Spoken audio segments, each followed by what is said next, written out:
Got it. We are live. We are live. Or we should be. No, not just yet.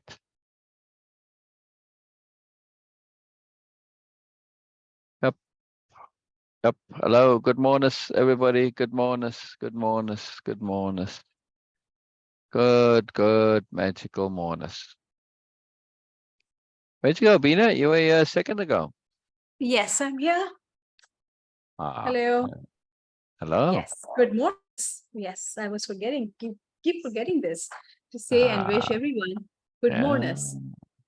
And we are here with live and our regular week lives where we are going to practice capital R reading of the story of Biella and Nobles and Comelius, especially Comelius. But before we go there, I'm just curious to know something.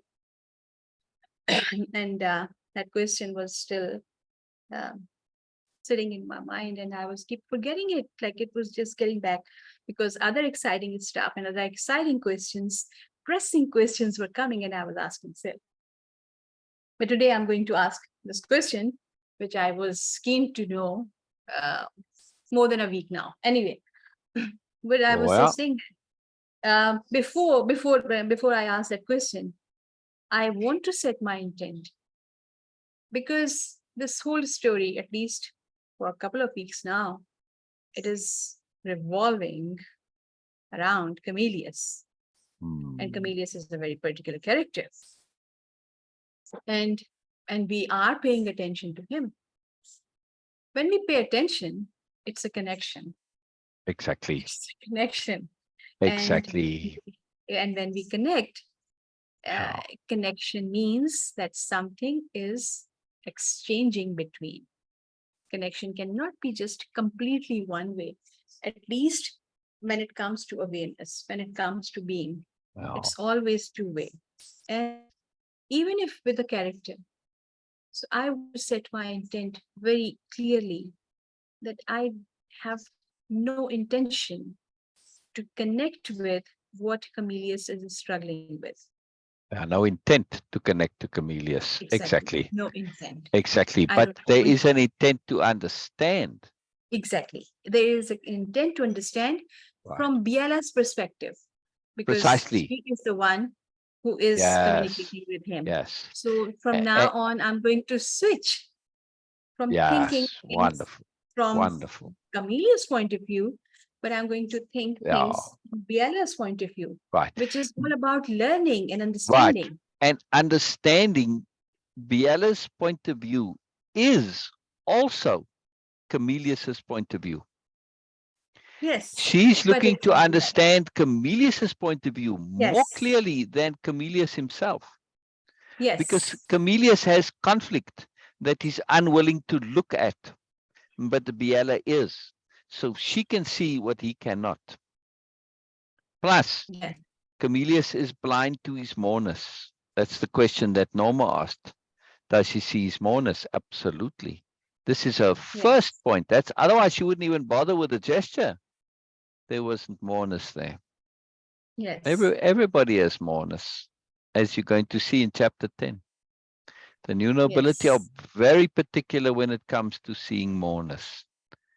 The chapter 10 is a transformational chapter. We're building up, right? This is the origin story. She's already announced she's going to do the origin story. But it's going to take us 3 chapters to get there, because stuff happens and stuff has to get resolved, right? A lot happens. Yes. That's just how it is in the life of the new nobility or Biella. Lots of stuff happens. It's very intense. So it's a long day. It's a long day for her. But it's good. It's a magical day, She started with everything, so it's a long magical. Well, this is already the second day now. It's not exactly the first day. Okay. But still, it's still a long day. It's still a long day. Yeah. I mean, because we go inside, and so the time is stretched because we're going inside her, right? I mean, look, when she was thinking it through to the end, right? Checking her perceptions of Comelius, figuring it out, putting it together. that in reality will take a few seconds or minutes, maybe at the most, but likely, but still in reading it, it takes a long time. Yes. Brilliant. Absolutely Yes. brilliant. I just, it's powerful. And of course, we are going through it very slowly because of doing the capital R readings in a week. So it seems extra long when it's not in reality that long, right? Yes. I mean, if you were reading it as one go as a book, yes, it's a longish chapter, but it's not going to take you 3 weeks to read the chapter. Right? Yes. Oh, Yes. Okay. brilliant. We'll continue in a I moment. just want to add, no, but I just Please. want to add Go, something to this, please, please, because what please. I was saying, um, I have heard many, of course, countless times still use the word, and it's part of Way of Impeccability's power terms, one of the power terms, dictionary of power terms, leverage. It's a And I magical was power conception. and I was Yes, thinking about that because I was a bit concerned, not worried, but I was a bit concerned that I don't want to connect with Comelius. That correct, irritation, that bother. Okay, he is correct. not irritated, but it's a different kind of energy, and I don't want to connect Yeah, with that. he's But also, I discombobulated want a to bit. Yeah, understand. But yeah, also, I want to understand how these things works. yeah. And then I said, how to actually do that? And then I said, okay, I'm going to use leverage. And the leverage is, Mm, I'm going to use Biella as a leverage. Biella is mm, someone who mm. has that strength. She can lift this heavy weight, thinking and should and all these things. She can, Yeah. but I'm not. So I'm going to use Biella's perspective, Biella's understanding and awareness as a leverage to indirectly understand Comelius. Yes, that's a brilliant idea. Hello, Bina. Norma's asking if you're okay, Bina. Yes. I'm okay. I'm okay, and Yeah. I'm good. And And and I'm better happy. and better now that you are here, Norma. Yes. It just comforts me and brings me joy when you're here, Norma. It's really So wonderful. using someone, um, it's not about any ego. We use our teachers as a Yeah, leverage. They yeah, put themselves as a leverage. They took all the yes, stress and burden to figure out things first. And then they, of course, give us yeah, comparatively much easier and relaxed way. And we get that. And yeah. this is something we never feel bothered by that. Oh, yes, they are doing all these things. We always feel that it's our right to have this comfort and ease, comparatively comfort and ease. Mm, mm. Still, we have to learn and grow. And but we never feel any ego issues there because we go there with this understanding, with the intent, with the receptivity that I'm going to use them. I'm going to use Viala as a leverage. From now on, I don't want to directly connect because this is something I am very cautious of, to not connect with anything like this. Yes, but we can utilize and leverage Comelius in many ways. First of all, to check our understanding of his thinking from a paradigm point of view, the type of thinking, to understand the psychology involved in terms of paying attention to the Yes, conflicts, and to yes. be aware that if we are, like if we were to do a printout of his Hmm. brain activity, because there is conflict, it's like waves on water, right? If you got two waves coming at each other from either side, if they're in tune, the humps, right? They either going to, if they come at the same point, they're either going to enlarge or they're going to cancel each other out. Do you know this with waves?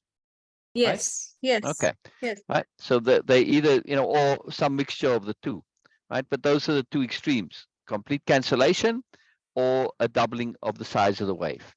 Now, inside your brain, this also happens. Okay. Now, it may be because it's all electromagnetic energy. It may literally be because of that kind of a energy from the wave point of view. But from a psychological point of view, if you pay attention and you see people who have waves coming from two different or multiple sources, and those waves start to overlap.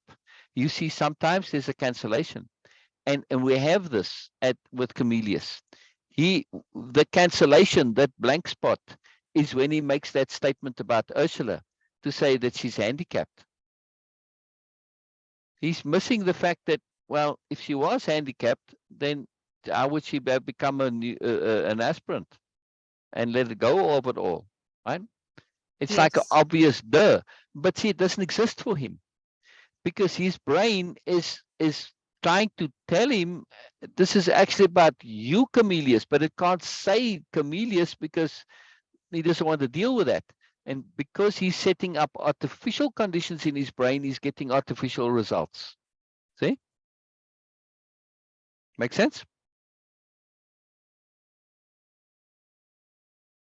You muted, Bina. Sorry, I was on mute. Yes, yes, yes. I was Makes saying sense. yes, yes, All right. yes. Now, also in the other instances, in that case, the perception of Ursula and the perception of himself. These are the two pebbles that have been dropped into the pond, and the waves are coming from this, right? Or series of pebbles, right? And in that case, it canceled out. But when he says she's the club-footed child and calls her a little bee, right? That's when they doubled in size, right? Amplitude, see? Or maybe not fully, but some measure. So there's aggravation there. You see what I'm saying? So when we pay attention to this in psychology, because there's an artificiality going on, there's these two different conflicting viewpoints. The one where he doesn't want to face about himself and he's looking at himself via Ursula. And because it's artificial, you get artificial results. That's why honesty is so crucial, self-honesty. And it's why in that pre-course, if you want to do Way of Impeccability, you've got to do a course on how to do Way of Impeccability. Because it's not, the doing of it is not like anything else out there. It's radically different, right? Very, very seriously different. And there's requirements from a participant. Requirement number one is self-honesty and honesty. Yes? Yeah. Otherwise, you get these distorted results and you can't go anywhere, right? It's hard to communicate even with Comelius because what are you talking about? It's like, Comelius, are you talking about you or Ursula? If you say, are you talking about, now you're going to end up in a lot. Oh, no, I'm not talking about me. I'm talking about Ursula. Yeah, but it's actually about you. No, it's not. You see, it becomes a problem, or potentially, right? He may realize and say, well, yeah, you're right. It is actually about me, but not likely, because he's already avoiding that. So you have to come at it slowly, indirectly, gradually, let it take hold, let it simmer in, let it become comfortable, see it's not such a big deal, and you have to use capital D diplomacy.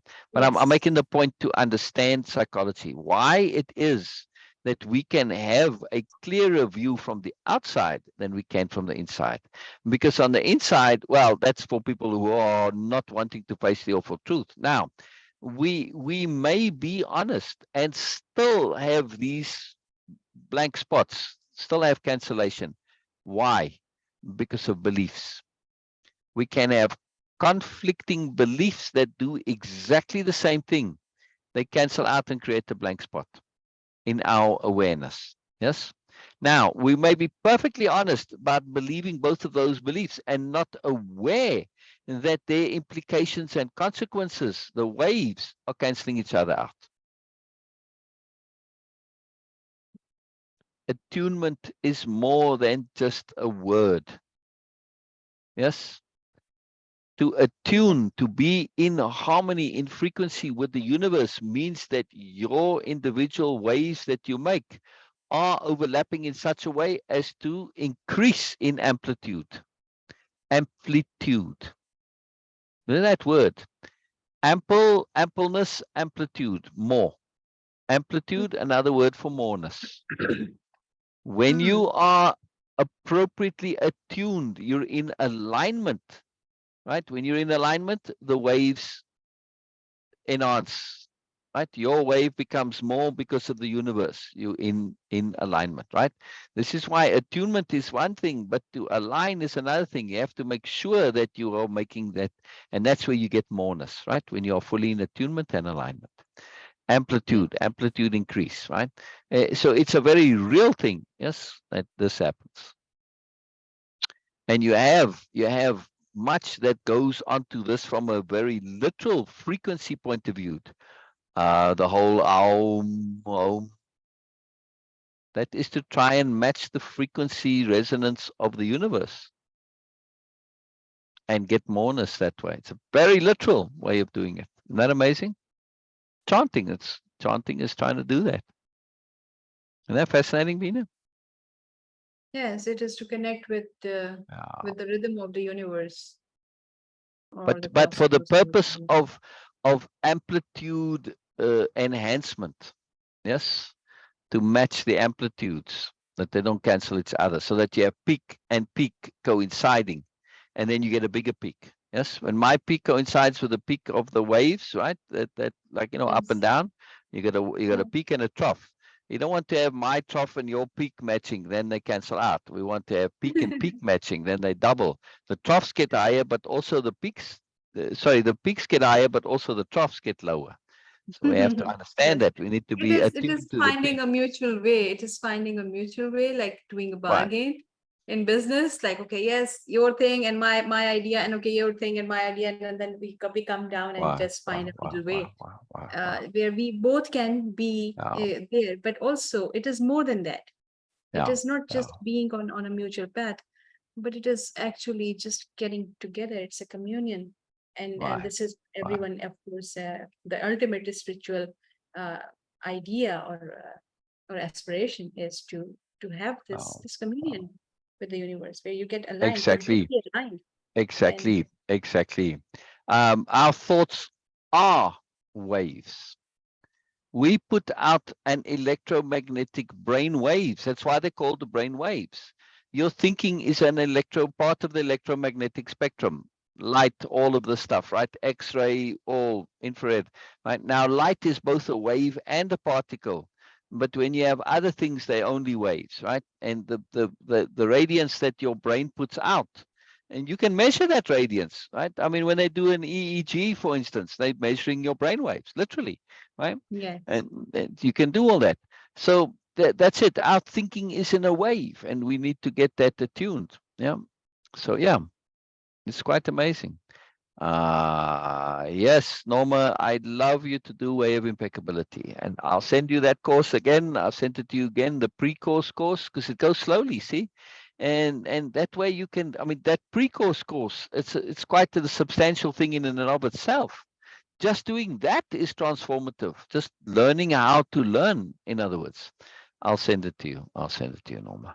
It's a very big deal. Yes, it's very amazing about our ways. Now, we just don't only want our thinking, but our entire physicality to be in harmony with itself, and then in harmony with the universe, because you don't want to be canceling yourself out and just be flat. Yeah. Yes. See? Lots to this. Lots to this.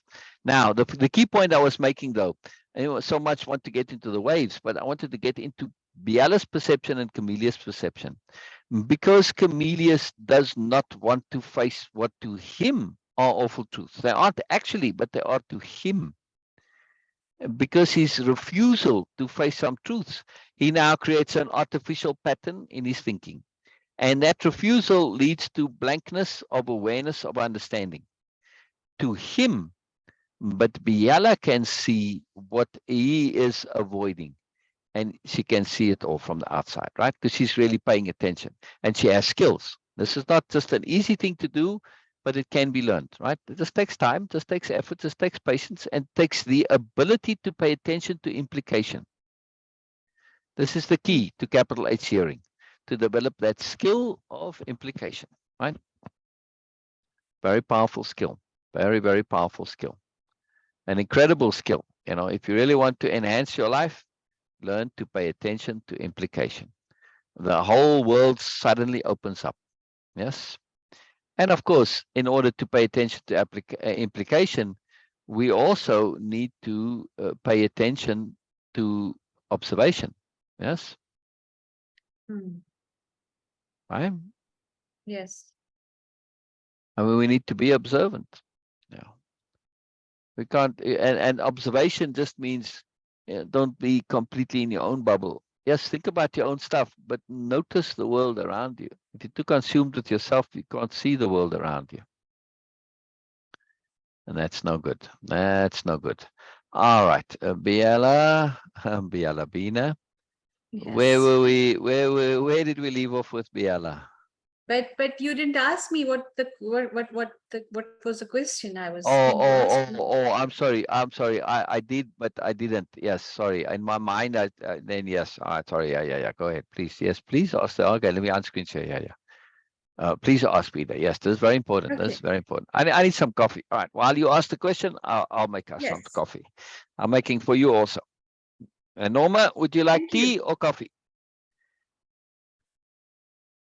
Norma being English, you would think that she would be predisposed to tea, but this is a stereotype, and I don't care for stereotypes.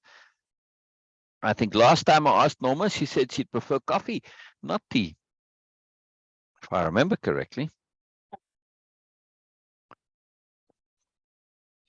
All right, what's the question, Bina?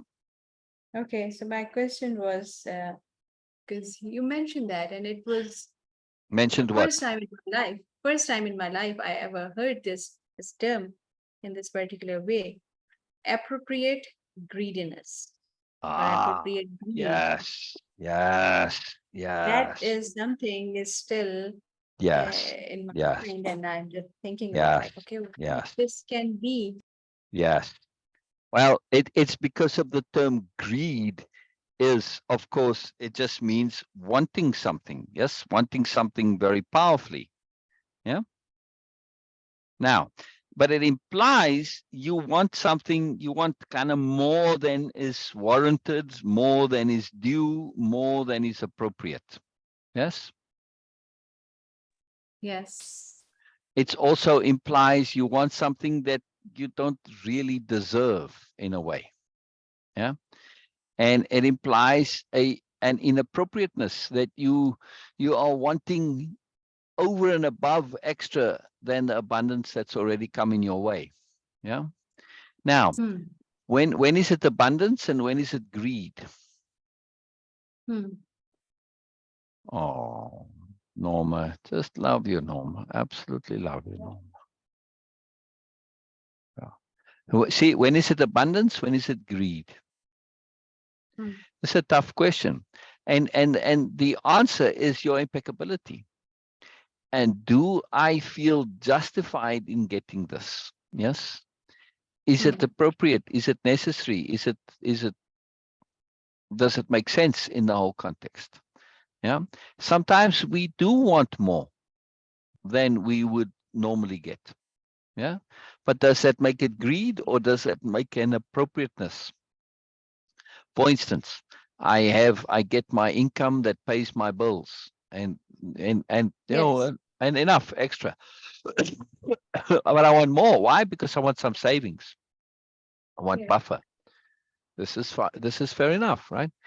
Greed Hmm. comes in where it's totally extra and unnecessary. And Hmm. you're doing it simply for the reason of having extra. There's no inherent need for it or justification or rationalization for it. You already have more than enough. You already have luxury. You already have buffer. You already have savings. You have everything. Now you just still want more. Yeah, that's greed. Hmm. Greed is when it becomes inappropriate. But an appropriate greediness, why I use the term appropriate greediness rather than appropriate desire, is Hmm. because of this conflict. It brings attention to the term to say, yes, I'm greedy for more. I'm not greedy in the way, Gordon Gekko in the famous movie, right? Wall Street Traders or something. I forget. I think the movie is called Wall Street, right? And he said, greed is good. His name was Gordon Gekko. He's very famously connected to this point of greed. You can go look it up and you'll see, right? He said, greed is good. Now, he was very greedy in that, but he said the greed, he made this point of a philosophy of greed. Yes, he was actually justifying his indulgence and his unimpeccability, but he still made a very good point in saying that the pursuit of greed, it gets us to learn and grow and be more. And he's right. Right. So he had a very valid point for invalid reasons. Doesn't mean it's not a valid point. We need to be greedy for moreness. We need to be greedy for learning, for awareness, etc. Which means that I'm just saying greed in this sense, in a neutral way, like a tool. Right. Look, appropriate can also be well, anything really. I mean, any tool like love, it can be used inappropriately and appropriately, right? It doesn't mean when it's used inappropriately that it's love is bad. No, it was just used poorly. Same thing with greed. It's not inherently necessarily bad. It's the desire for more. It depends on why, of course, and how you use that desire for more. If my more is coming at the expense of everybody else, as in, the Wall Street, where it's already got millions or billions and you want even more, you're like, come on, man, really, you're just now depriving others of it. But awareness is not like that. Mm. You cannot have awareness at the expense of other people's awareness.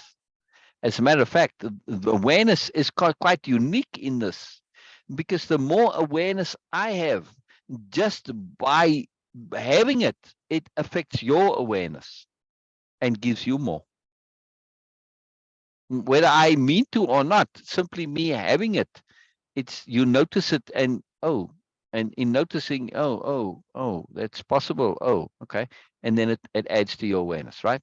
So awareness is quite unique in this, that awareness adds to more awareness. Yes. Now, I mean, anything else you obtain typically at the expense of something else, right? This is physicality. It's all physical stuff that you get. You have to make it. You want to build something. Okay, wood. You have to get it from the tree. Whatever, earth. Even if it's a rearrangement of elements like stones, you still taking the stones from where they were and you're putting them in a different configuration. Same stones, but you've still changed something. Whereas awareness, you've removed them from wherever they are. Okay, technically maybe there's not a lessening there, maybe it's just rearrangement. But awareness is unique in this, that the enhancement of one enhances all. Now, maybe a very tiny amount, but it adds to all, at least all in that notice it, that see it. But also though, and the more you enhance your awareness, if you share even a little bit, that goes out into the world, and it potentially has the effect of being able to affect everybody. Yes. So awareness is an incredible thing. And so appropriate greed is really, well, to go back to that, it's saying that there are some things that we can desire to the maximum. Money, you could say, at what point is it enough? But some people just want to keep going. They just want to keep adding, adding, adding, adding, adding. But the more you take money for you, the more you are. It's not like there's a finite sum of money. The available wealth keeps growing, but you are changing the ratio of the wealth that is available, and you're saying, "Well, I'm going to get most of it, and you're going to get little." So this is the problem with wealth pursuit past a certain point. Yes, now there's enough for everybody to have more than enough, so it's not necessary to do that. And that's why greed when it comes to money is problematic. But greed when it comes to awareness, moreness, love, joy, no. Same thing with joy, Bina. You don't have joy at the expense of somebody else. Well, if you do, that's not true joy. That's just superiority paradigm nonsense, right? But true joy, the more joy I have, it's like an energy that I'm giving off, and it's going to make you feel better too. Yes. It's like awareness. It feeds. So we can have appropriate greed for things like joy and awareness. Yeah. I'm going to share and discuss what I think about it. And All because right. I want to Well, let just me add one more this what point you quickly. shared. Right. So this appropriate greed becomes a synonym All right. for desire and for motivation. Okay. Yes. Because greed is a particular motivation, right? I may want something, but I'm not greedy for it. If I'm greedy for it, I'm willing to make an effort for it. Yes. Typically, yes. And that's the difference. That's why I said appropriate greed. We want that motivational, willing to make an effort part. We want to use that and say, but I don't want to have the inappropriate part where I'm basically pressing on somebody else, right? I'm taking from somebody else. No, when I'm using appropriate greed, like in the context of awareness and joy, wow, learning and growth, this is fantastic because it motivates me. So yes, I am very greedy for awareness, for joy, for learning, and for moreness. Then it's appropriate, that greed. Yes, because it motivates me and gets me going. It's an appropriate greed. Sorry to interrupt you, but I'll be listening, but I'm eating now. So not All respond. right. All right. What are you eating? What are you eating? Before you start. Lentils and rice. Wow, My favorite one. brilliant. It's summer and I love this. Okay. How is it flavored? How is it? Sorry? How is it flavored? Oh, it is flavored with roasted garlic and with chilies and wow. yes, and sometimes cumin and chili also. Wow. Okay. Before you go though, where did we stop with Biella? I don't remember. Are you at share screen? Were we at the new nobility golden triangle? Did you read that? No. Okay. No. Okay. I think this is where we were. Yeah. No, just more. Yeah. It's quite a bit before this. Yeah. Yes.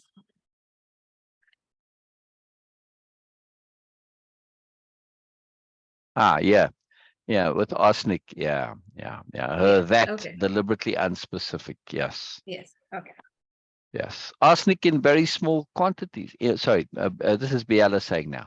Arsenic in very, very small quantities is fine. That's key to the whole thing. That's deliberately unspecific. It could just as well be referring to the counter argument to himself Comelius had started.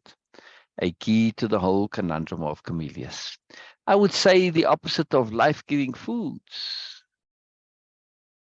Yes, the key is titration. This is Comelius again. I would say the opposite of life-giving foods. Yes. The key is titration. Arsenic is essential to plant growth and to life. Now, he doesn't come out quite clear here. I would say it is the opposite of life-giving foods.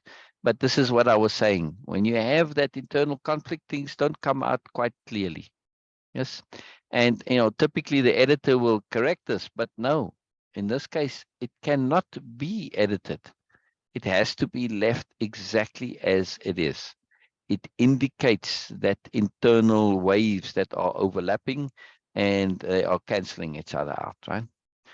The key is titration. Yes, Comelius says. He's retreating a little bit because he's agreeing. Because at first he said, he put out arsenic as an opposite, but then when Biella pointed it out very diplomatically, well, the opposite to too much sweetness is saltiness, not poison. He has to really reiterate, right? Because that's why he was saying this thing of arsenic. Yeah, he's saying too much sweetness is poisonous, right? Yeah. And you see, that's his position here. He's saying too much sweetness, right? You got to be careful. But he thinks that the counter, at least he implies it's poison. And she says, no, but the balance for sweet foods, if you have too many, is salty, not poisonous.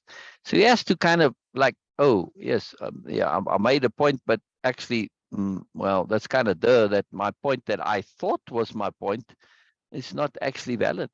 This happens with people all of the time. They believe what they think they say, but they don't actually pay attention to what they're actually saying. And so what they say and what they mean, two different things, right? And because they don't think it through, they actually mean things that cannot be. Like he meant that arsenic was the counter for too much sweetness, right? Or, he says too much sweetness, it becomes poisonous. But that's not so. You just need some saltiness to balance it, or even a bit of bitter and sour. Yeah, but really salt and sweet is the balance. Sour and bitter are another balance. We don't want to be on the sour and bitter spectrum. Yeah. I'm here, Norma. I'm not disappeared. I'm just in the little pictures up at the top because I'm screen sharing. Yeah, right. Attunement is joining. Yes, yes.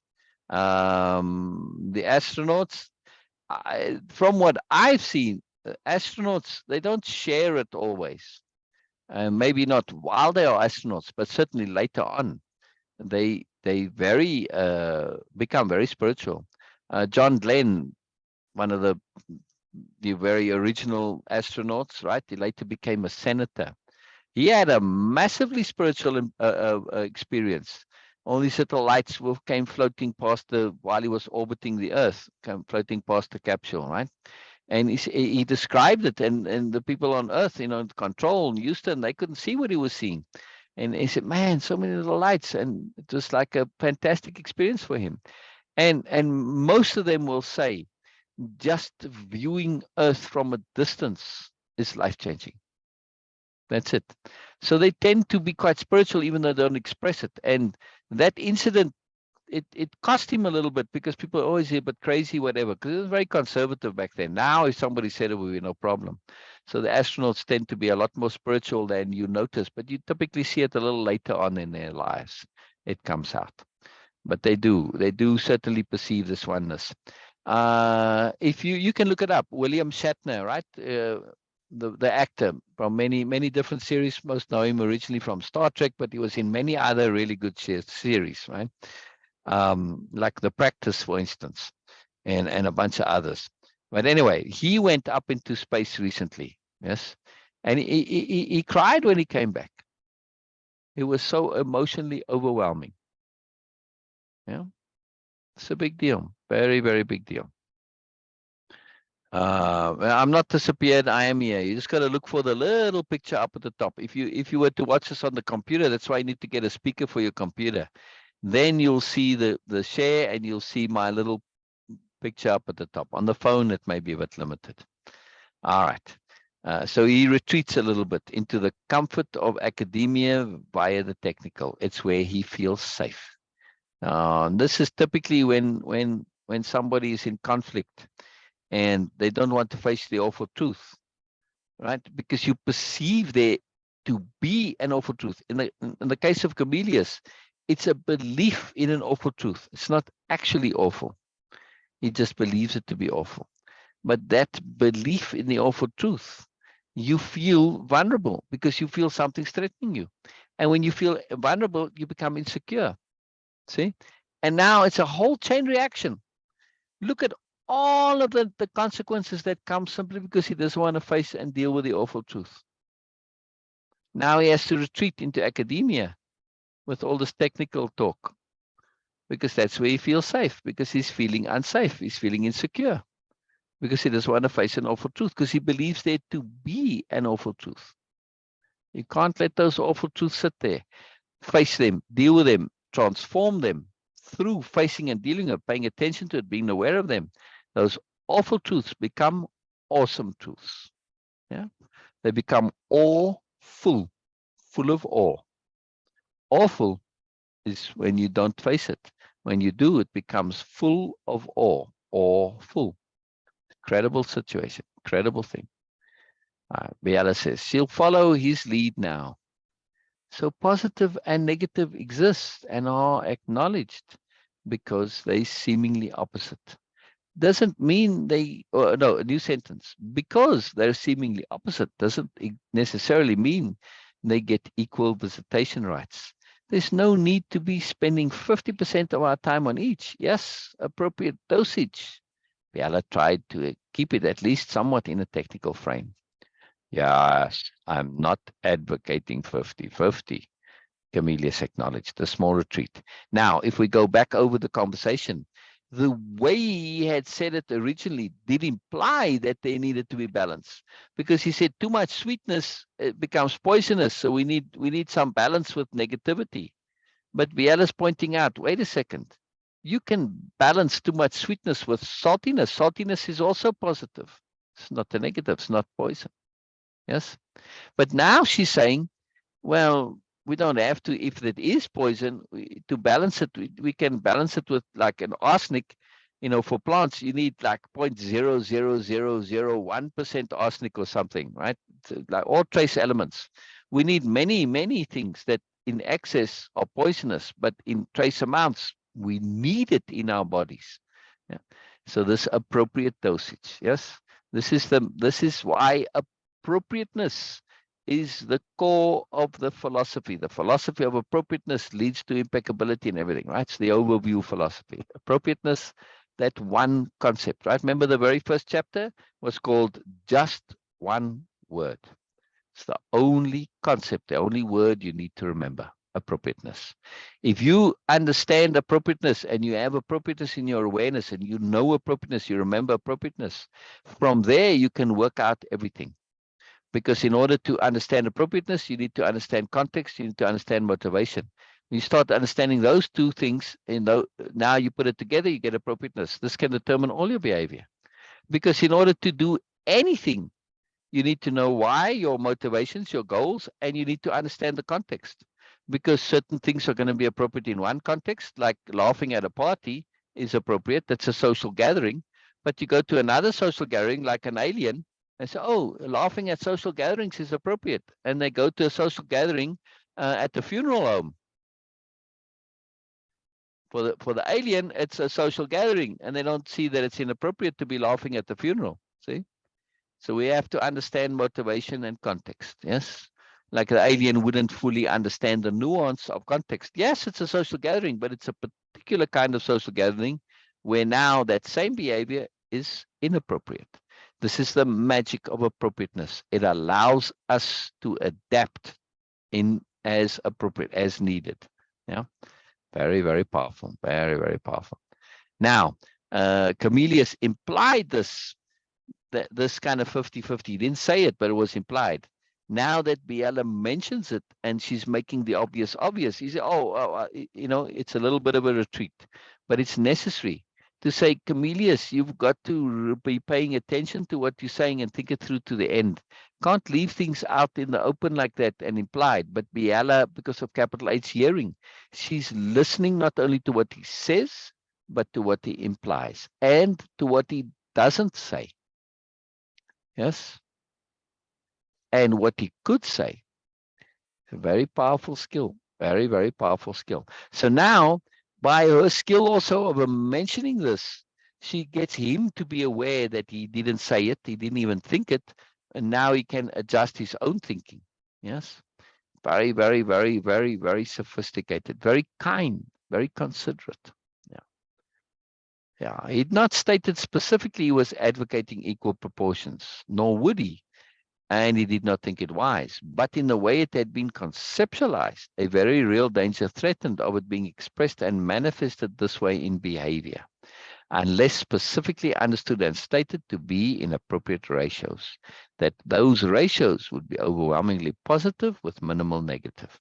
And that minimal negative, those minimal trace elements, it's not negative anymore, right? When you get that tiny little bit of copper or magnesium or whatever in your system, that those trace elements, that's what your vitamins and minerals are. Take your vitamins and minerals, tiny amounts. Too much and it will, you'll have a problem, right? And that's just, most of our health is dependent on this appropriate dosage. My point is that it's not really overwhelmingly positive and minimal negative. No, it is overwhelmingly positive, and those other elements are also positive, just in smaller amounts, but they also contribute to the overall positivity. It's all positive. Everything is not negative or positive. Minerals in trace amounts are positive.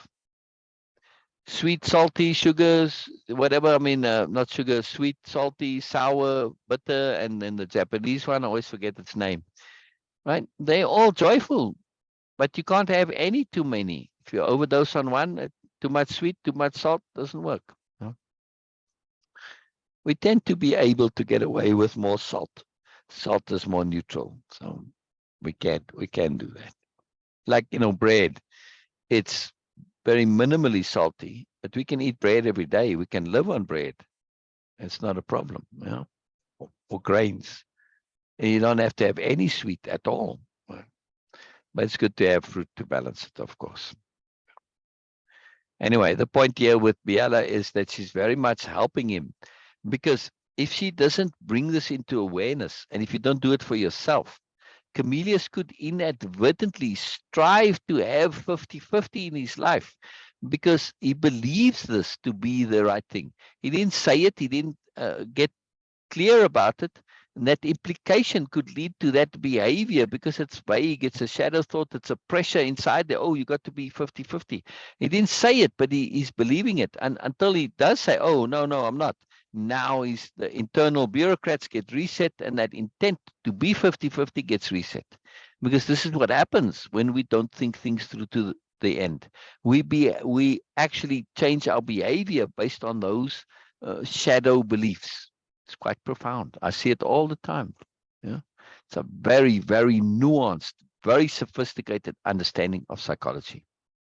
How Comelius could and has been in his life, and then we'll see this later on, that he did balance the positive, the sweet in his life with poison that he believes to be poison, and he was striving for more or less about 50-50, and it messed his life up.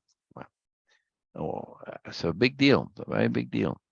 So we have to really, really make the effort to think things through to the end. And of course, perspective shift to multiple perspectives. Otherwise, like I said, those shadow thoughts, those shadow ideas can end up corrupting us without us even realizing it. Yeah. The mind peculiar in this way. One had to be specific and precise, deliberately, to avoid those unintended assumptions and implications. Why so many ideas sounded good internally, but didn't translate into usability. How many times hasn't somebody come to you with a great, big, brilliant business idea? Oh man, I've got this fantastic idea. I'm going to make $1 million. And then they start explaining it, and you say, yes, and then how exactly will this work? And then when yeah, okay, yeah. But you know, they were prepared to go to the bank and get $1 million loan to start this fantastic $1 billion business. If they hadn't thought it through, they could have gotten that loan, and then it would have flopped and wasted, and they would have been $1 million in debt, or whatever amount. Right now, that's a business idea, but this applies to emotional ideas, psychological ideas, relationship ideas, all sorts of ideas. Right? We can get excited about them and believe they to be valid, but then when you go and apply them, they don't work. But if you think it through to the end and express it, share it, and multiple perspectives, and you, oh, okay, no, it won't work. And then you don't end up with this false excitement, right? Do the thinking first, then get excited, not the other way around, because that excitement can distort the thinking. Happens all the time. Yeah. Comelius' earlier position, stated position, one such. Right. So there's a bit of extra elucidation on this psychology point. It's a very, very big point that's being made here.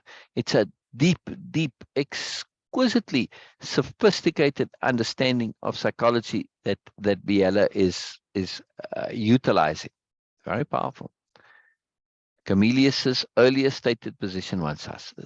This point that all is good in appropriate measure is the bedrock of everything for the new nobility. ROS stands for the rules of sentience. Me, everything. At some point, I will do a special series after this book on the rules of sentience. It's a very, very big deal, big project of mine. Very powerful, really awesome, very beautiful.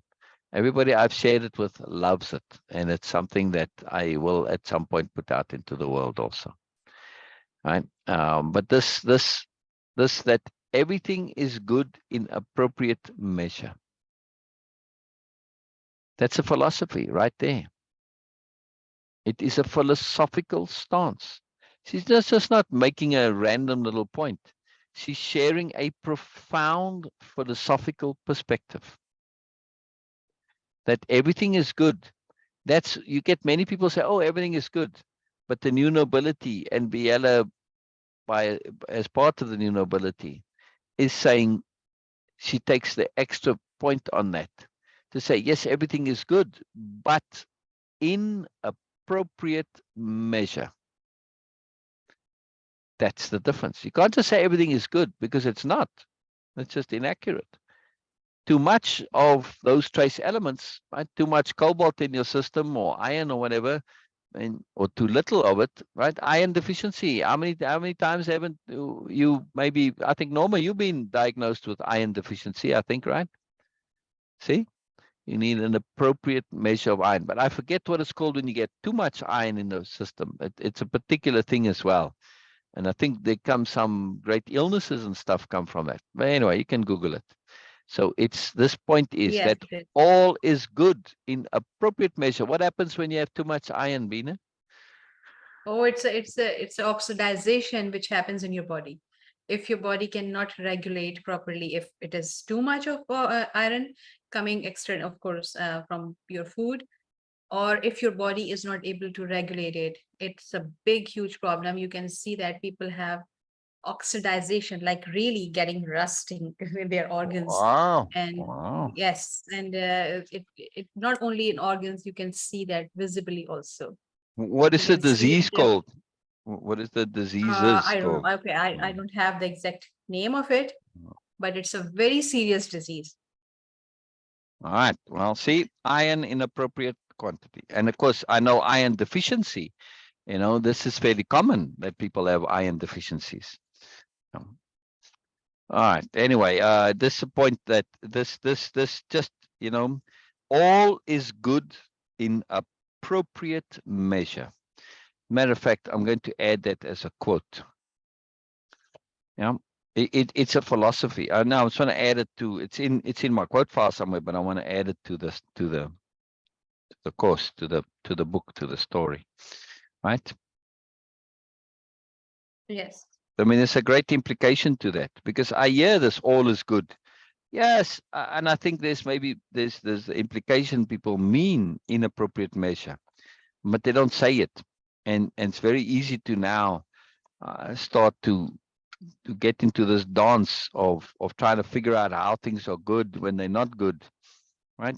If you don't understand appropriate measure, it becomes problematic. This all is good, right? It just starts conflicting with reality. But when you say, oh, inappropriate measure, so it's not things in themselves that are good and bad, as we keep saying over and over and over again. It's how we use them. Yes. And how you use them, like a knife, right? When I use it for cooking, it's good. When I use it for murder, it's bad. Yeah. The knife itself is neutral. Yeah. Now, the same thing Yes. though with iron. If I use too little or too much, bad. Appropriately, good. Appropriateness is the key to everything. Absolutely everything. It is an incredible, incredible philosophical, life-changing, useful concept, right? It's not just a concept, it's a philosophy. The concept itself is a philosophy. You can't say, well, you know, appropriateness and understand its value and not use it. How would you do that? How would you understand appropriateness being valuable and not use appropriateness? You see? So it's self-correcting. It's an incredible magic. Huh? When you truly understand appropriateness, how do you not try and make an effort to be and behave appropriate? Yeah. Right, Bina? Yes. Isn't that something? Isn't that Absolutely. just an incredible thing? It is to me. It is to me. Yes. It blows my mind. The power of just one concept, fully understood. The power of it is inordinate. It changes everything, right? Look at this point about everything is positive in appropriate measure. Everything is good in appropriate measure. Not everything is positive, everything is good. That's two different statements. Yeah. Yes. Incredible thing. It's how we use it, how we relate to it, how we connect to it, how we understand it, right? How we utilize it. Appropriateness, appropriateness, appropriate. That's why the book starts with appropriateness, chapter 1, just one word, that one word, one concept. is appropriateness. Yeah. Yeah. So when it says, in the beginning, the word moved across the face of the waters, that's one way it says, or moved across the void, right? That word can be, it doesn't say, I think it can be any word that will lead to everything else. But to me, that word is appropriateness. Right? Yes. Yeah. No, very powerful. Very, very powerful. Incredibly magical, magical, magical word. Because it's power. It's real power to change your life. Simply start. Anybody here? So how? Biella stated this in chapter 1. She said, simply take every single action in your life and say, is this appropriate? Start asking that question about everything that you think, that you do, that your behavior, your attitude, your mood. Say, is this appropriate? Yeah. Now, if Comelius was asking this, right? You can say, Comelius, is your insecurity here? Right? Look, he's retreating into the technical. Is your insecurity appropriate? He might say, yes, of course. If I've got a threat coming at me, I'm going to feel insecure and I'm going to retreat. That's totally appropriate. If it's a physical threat of barbarians outside the castle, yes, certainly. But if those barbarians are of your own creation and they're not actually real, then no, not so appropriate. Yeah. This is the problem with fear. Fear can make things real that aren't real. Fear can make things real that are not real. Now, they aren't actually real, but their effect on the individual is real. Yes? Because they're causing you to change your behavior. So the effect is real, even if the thing itself is not. It's a very, very powerful point about fear, yes? That's why facing and dealing with the awful truth is such a profound understanding of psychology. The awful truth is almost always, right, an idea, a fear, right? And that's the thing with fears. Fears are empty ideas. Yeah? Yeah. You're saying that even the truth is idea. Yes? Yeah, maybe. But fear is an empty idea, right? Typically. All right. There's sometimes you might say, yes, but they really are barbarians.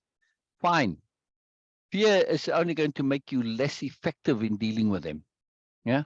Because when we have fear, all that energy is going into feeling afraid.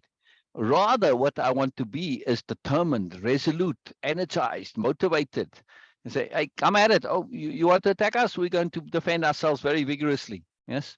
But if I have fear, I simply encourage the attackness. Yeah? So fear is counterproductive. Yes. Take, firefighters. They have to go into the fire. So they learn to not have inappropriate fear. They take out the fear and they have appropriate caution. Yes, they have appropriate sensibility. They have appropriate sobriety to understand the fire can burn me, but they don't have fear. Right? Same with a lion tamer. A lion tamer, not that I recommend lion taming as an occupation. I mean, it's like kind of a ridiculous thing, but it's a good example because lions, their system is based on the perception of fear makes you prey and prey gets attacked. So a lion tamer succeeds because he's dominating the lions. Yes. And he uses fear of him through the whip and other means, right, to keep the whole balance in check. But the moment that balance switches and the lions or the tigers lose their fear, then it's all over. Huh? When it switches in their mind as him being in charge of them, as him becoming prey. So if the lion tamer starts feeling fear, then he switches from being the boss to being prey, just like that, get eaten. Yeah. So my point is that yeah. So fear is there may be things that you could say, yeah, but it's legitimate to fear them. No. Fear is not really a legitimate feeling. It's counterproductive. It's a feeling we feel because we don't know what else to feel. It's a learned behavior, but it's a terrible learned behavior. It makes you into prey. It doesn't help. Now, you would think that from a survival evolutionary point of view, we would have learned, and those without fear would survive. No, fear does help to make you cautious, make you sensible, make you sobriety, but in the appropriate measure. Yes. So I want the fear to stimulate my adrenaline and make me more motivated, more active, more able, but not to be too much fear where I essentially panic and lock down and don't do anything, right? Appropriate measure. Right. When fear is utilized to keep you sharp, keep you alert, you're not feeling fear the way somebody who's fearful feels. You're using it as that stimulant. It's like that tiny little bit of arsenic or whatever, right? It's that appropriate measure that makes all the difference. Yeah, that little bit of iron, right? Yes. It's the right amount. Fear is exactly like everything else. It needs the right amount, and the right amount of fear is a trace amount, very tiny little bit. Yeah. Yes. It's very little bit that you need. That all that little bit is simply to motivate you and get the adrenaline going if needed. Or you don't even have to feel the adrenaline, just it makes you cautious, makes you alert, makes you aware, makes you pay attention. You know, I mean, after a while, those firefighters, they've gone into burning buildings many times. Initially, they might have felt a bit of fear, but after a while, they're kind of calm. But they can't let that calm say, you know, I know there's nothing to fear. I've got the suit. I'm being appropriate. I'm taking precautions. I don't have to feel fear, but they have to be aware that there's danger. We can be aware of danger without feeling fear. It's a particular learned skill, and skilled not only firefighters, but anybody who's in, you know, like the SEALs or whoever, anybody who's in situations that involve very real risk. If you can learn to appropriately perceive danger without fear, you now have all your energy to deal with that danger appropriately. So again, the magic of appropriateness. We don't have to have fear. Fear is simply one way of dealing with danger. It's not the only way. And many, many other ways, right? And sometimes, like I said, when you encounter predators, literal predators, lions, bears, whatever, your fear is counterproductive. Yes. And look at that. You've probably seen this video. There's two lions out on the plain, and the little yappy dog comes, right? And it wants to play with them, and it's yap yap, and it kind of nips at their legs because that's what it's playing. And these two lions are completely and utterly confused because the dog has no fear whatsoever. Then I don't know what to do. They ends up running away. It's an incredible thing. It's too brilliant. Yeah. And that's something. That's something. Yeah. Understanding how the world works. Yeah. All right. Now, even though Biella says an appropriate measure, right? And she says, and yes, I know you weren't. I'm just spelling it out for myself in my own head. She's being capitally diplomacy. I mean, it's true what she's saying, but she's saying it in order to really make the point to Comelius. I'm not looking to argue with you or be contentious. I'm simply expressing what's going on. I have to delineate the obvious for myself out loud sometimes. An incredible technique that the new nobility use. It's a brilliant mechanism, or writing it out, same thing. A good check system, an oft-used technique by the new nobility. Biella did what she believed necessary for Comelius to do. Again, right? She doesn't necessarily have to share. These are techniques that she necessarily does because they're appropriate and they're very valuable. But she's sharing in order to provide Comelius the free option to do so himself. She's sharing self-evident sensibilities. Yes?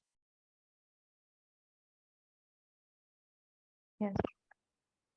But Comelius is very married to this idea of his, of the necessity of negativity in a life. Why? Because he has a lot of things in his life that are negative that he can't truly justify, but he's looking to justify. They're indulgences. Yeah. And he wants to justify them. So he's developed this philosophy that says positivity, he says positivity without negativity. as a rule, is fatal to critical thinking, growth, progress, etc. It's a flawed point, as we've just all our delineations with appropriateness. Yes, if you have the appropriate measure of arsenic in your body, is it a negative? No, it's a positive. It's only negative when the ratio, the amount is inappropriate. Too little, too much. The arsenic itself is neutral, correct?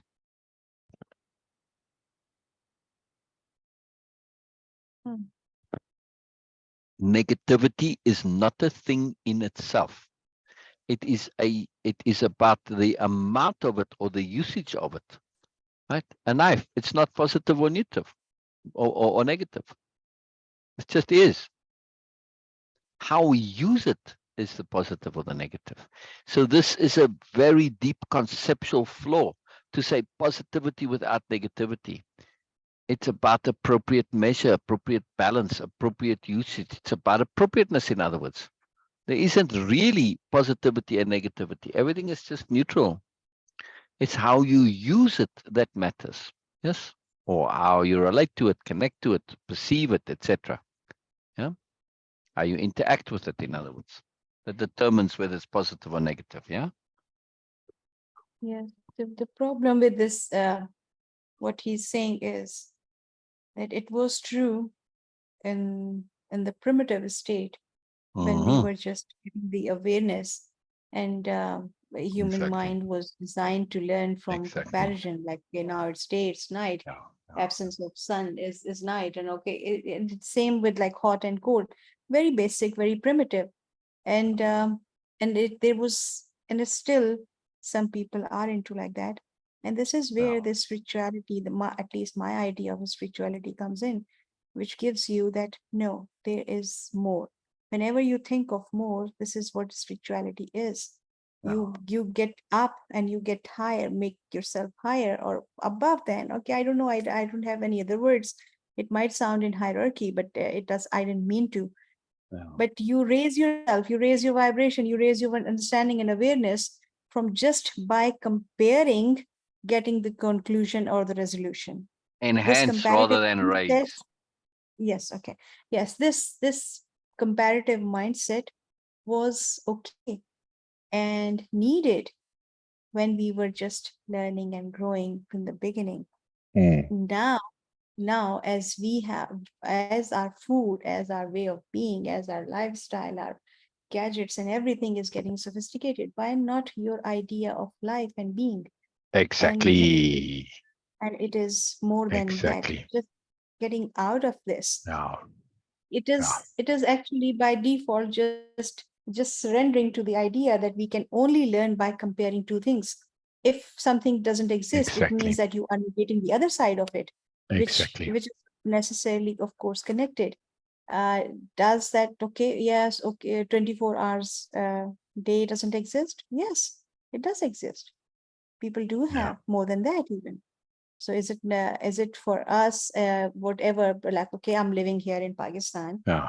in the different side of hemisphere, when I will say, okay, no, it is not possible to have a 6 months of night or 6 months of day. Yeah. Yeah. But my understanding, it might be true, but is it really a true or a fact? No, it is not.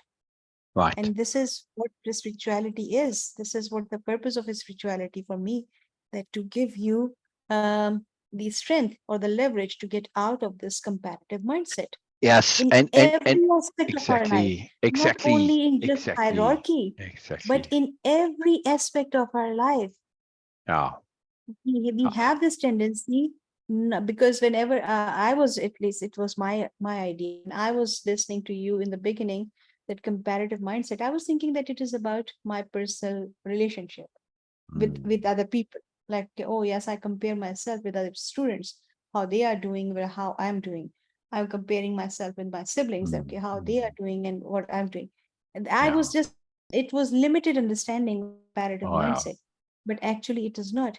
Comparative mindset is actually way, way, way much broader. Oh than yeah. in Oh personal yeah. relationship with human beings, Yeah. Yeah. interpersonal relationship. It is about your whole understanding.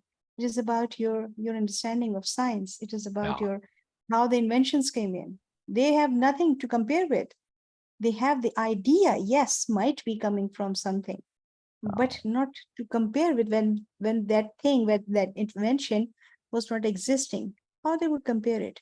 No, by testing. And this is Yeah. where this spirituality actually covers Yeah. Yeah.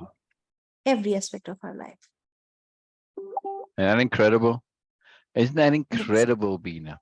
And that absolutely incredible. And the sophistication to be aware that yes, this comparison and the limited mindset originally and hierarchy, it served me when I was primitive, but no longer. And this conception to understand that things are only as good as they last. Simply because something's been working doesn't mean it's going to continue to work. Yes? Yes. Yeah.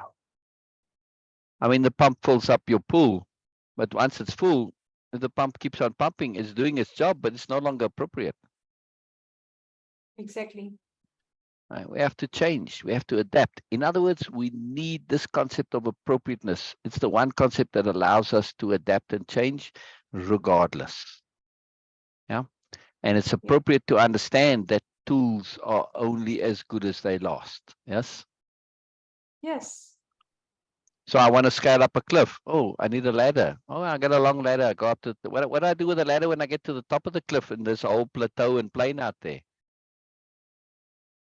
I don't need that ladder. I leave it where it was. I have to drag the ladder along with me. I don't need it on the plane. I need it here on the cliff. There are no more cliffs. That's it. I'm on a new plane, a new plateau. Yeah. Appropriateness. Incredible tool. Incredible tool. Incredible, incredible, incredible tool. All right. I want to leave it there on this point of appropriateness. Is there more to share from you, Bina?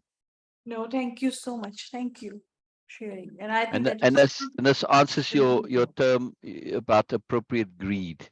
Yes, that we are Yes, it taking does. And greed I will come back to it. and we are tapping into the motivation of it and to say yes, some things we can be greedy for, other things not. Huh? We will come back to this Yeah, idea yeah, of appropriate greediness or appropriate greed. yeah. This is It very interesting for it me. it it, it It is brings out, Bina. Yeah, yes, okay, okay, okay. I was just It saying, brings up. okay, it brings up so many things into Hmm, the awareness that, okay, where actually this idea of appropriateness will not work. Okay, yeah, because it was a reluctance to accept that, oh, appropriate greed can be. And then of course it is giving me much more to think about. Do I really have to think of something separately, independently, like awareness, learning, and growing is separate from other aspect of my life? If it is, I don't want this. I want every aspect of my life connected to awareness, and it needs to be equally valued. And this is where okay, we will discuss it tomorrow again. Still, I'm so I, yeah, I want to bring up a point here. Hang on, Norma. I'll respond to your message as soon as the live ends. Otherwise, I'll be too distracted now. In loving somebody, Comelius is loved by Biella. Yes, well, he loves Biella too, but she cares for him. She really likes Comelius. Whether she likes him or not, she cares for him either way. He's a human being. But in addition to just treating him as a human being and having that care, she also deeply cares for him because she really likes Comelius a lot, right? She's formed a bond with Comelius, not for any reason, not because he's this or that. No, sometimes it just is the way it is. You just click, you just connect. There's, who knows, frequency overlap, doesn't matter. Doesn't matter why. She cares deeply for Comelius. Now, when you care deeply for somebody, you want what's nice and good for them, correct? yes, You want what's nice and good. What happens when you're forced to choose? Nice, good. of course, Nice, good. good. Of course, good. Exactly. Now, what's nice for Comelius is to be to remain unaware and have all of these conflicts not to be dealt with. Go back to where he was before. He was quite happy until these things came up and started to bring conflict into his world. Biella could. She has the skills to assist him if that's what he was trying to do. He's not entirely trying to do it. He's really trying to deal with the conflicts, but not deliberately. He's stumbling along, right? But his intent is not avoidance, neither is his intent embracing. Right? He's stumbling. He doesn't know he doesn't have clarity of intent. Why clarity of intent is so important again. You see how way of impeccability comes into all of this, right, Bina? So he's just stumbling around. But to his credit, he's not looking to remain ignorant of the problem. He's not looking to actually resolve it and become aware either. Yeah. So he's stumbling. But let's assume that he had wanted to be ignorant and say, look, now this stuff's too much for me. I don't want to deal with it. I just want to go back to where I was. Biella could help him to get to what is nice, that blissful oblivion of ignorance. Right? Now, he's never going to be truly ignorant, but she could help him. But is this a good thing to do? No. It's a horrible thing to do, actually. It may be nice for Comelius, but only in the short term. Any kind of deliberate untruthfulness like that, it simply takes the things and suppresses it. And it's like when you've got a volcano that's bubbling out and the lava's coming out of it, right? Okay, you see it, the lava comes, it's just a regular thing. But stop up that volcano, block it up, plug it. And then what happens? Now all that stuff is inside there and it builds and builds and builds, and at some point it erupts. That's exactly what happens with the volcano, that it's bottled up, it's blocked. Yes. If you don't want to prevent a volcano from blowing up, make a hole for the stuff to come out, and that's it. Yeah. Yeah. Now, this is the point. You see, if you help somebody to bottle it up, are you really helping them? No, you're going to help them to explode later. Yeah. Where it now becomes unmanageable and causes all sorts of havoc. Whereas when that magma is coming out, you can direct it, you can fluid, you can turn it into a heat source and use it for whatever. Right? It can be a positive, but it's managed and it's appropriately managed. This is the key. My point here is that Biella could help him do what's nice, and she will be not really helping him. Now, because her perspective in general and that of the new nobility is an overview perspective, which takes the entirety of things into account always, she automatically from the get-go, she's trained her whole brain, she automatically sees the full picture. There's no way she can help him do things that are beneficial in the short term, but disastrous in the long term. Impossible. I can't do it. Yeah, that's not being a true friend. However, from Comelius's point of view, which is why Biella speculates that there might be negativity coming onto her. She doesn't say it there, but it's one of the reasons why. That she understands that when you helping somebody get through a difficult time for the goodness that comes later, but they're going through what's not nice, they might not see the bigger picture good and associate the not nice with you, even though it's short term. Later, they may change their opinion, but sometimes the damage is done because the association it's emphasized because of all the negativity, and in their brain forevermore after that, you're associated with this unpleasantness. Right? So it's very difficult to sometimes really, truly love and be of value to your friends. Yes. I'm not saying help, because you're not necessarily helping them do this. You are simply not helping them do the negative, which is a different thing, right? And they have to figure it out themselves. You can share some stuff, but you aren't going to specifically do this. But nonetheless, right, I'm making this point that sometimes in our friendship, to be a true friend, you have to be willing to take some negative perception from your friends, because I'm not going to be your ally in you running away from your problem. You're asking me to do that, I'm not doing that. You think I'm not helping you, but actually I am. Right? I'm not forcing my views on you. I'm simply not going to be an accomplice to a self-detrimental behavior. I can't do that. I can't do that. Yeah. And that's what Biella's not doing with Comelius. She's not going to be an accomplice, should he want it, in him avoiding awareness. Now he's not. He doesn't know what he wants, right? He's, like I said, he's stumbling around. It's going this way, going that way. He can go anyway. Yeah. But there is some measure of him thinking, well, I'm going to go back. To go back is, well, all of this goes away when I go back, becomes a non-issue. So he's already in his mind sort of said, but there's his part that he wants to understand. And so he's got some conflict. Yeah. Powerful to understand intent. Yes. See his intent for safety, for security, for continuity. That's just going back, but he has the intent to understand, which now conflicts with that. So why we have to have clarity of intent, so we don't have conflicting intents. He's got conflicting intents here, right, Bina? Make sense? Yeah. Yes. Oh, very powerful, very powerful. Anyway, I just want to make this point that sometimes we can't be an accomplice in doing what's nice, but not good. No, not if you have any integrity and impeccability. Yes, not if you're an ethical person. You can't do it. And this is where nobility comes into it. Sometimes that nobility means that I'm going to take a hit. My friend's going to hate me or dislike me or be angry with me, right? Because I didn't help them do what was nice, but not good. And they may be upset with that or even resent it or be angry about it. Sorry, I have to be. Can't be helped. Yeah. Isn't that something, Bina? Yes. I've had this in my life, unfortunately. I've had it. Yeah. You know, it's not an idle point that I'm bringing up. You know, it's something that's a big deal that I've seen happen and experienced. But you got to go with your integrity. You know, I could live with myself. If I help somebody do what's nice and ultimately led to disaster, how do I live with myself? Yes, I did nice in the short term. But yeah, you know, sometimes having an overview perspective awareness when others don't can lead to problems for the one with the overview awareness. Just what it is. But yeah, so just part of the deal.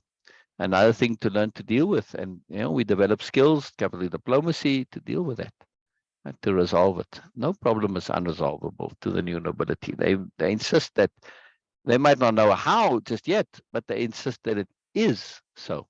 They'll keep looking until they find out how. Yeah. Well. All right. Yes. All right, brilliant. We'll end it there. We end it there. This was great fun, Bina. I'm glad we did today. Norma, any questions before we go? Any comments? Anything?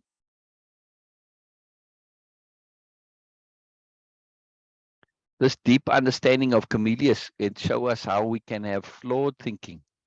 Like where he says, positivity without negativity as a rule, is fatal to critical thinking, growth, progress, etc.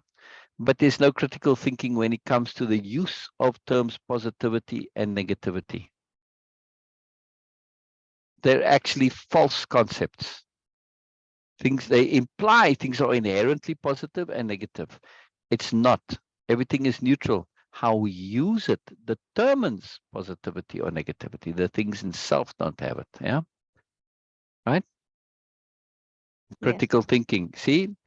Your you says it's fatal to critical thinking, but your critical thinking is fatal as DOA. Why? Because it already started flawed in the first place. Your conceptuality was off, which is why the dictionary of power is so potent. Yes, because it is about taking these conceptions of positivity and thinking them through to the end and understanding what it is. Positivity is nothing but appropriate utilization, appropriate usage, appropriate relationship. Yes. Yeah. If I use everything appropriately, everything is positive. Simple as that. Arsenic used appropriately is positive. Yeah. Yes. Yeah. It's very powerful.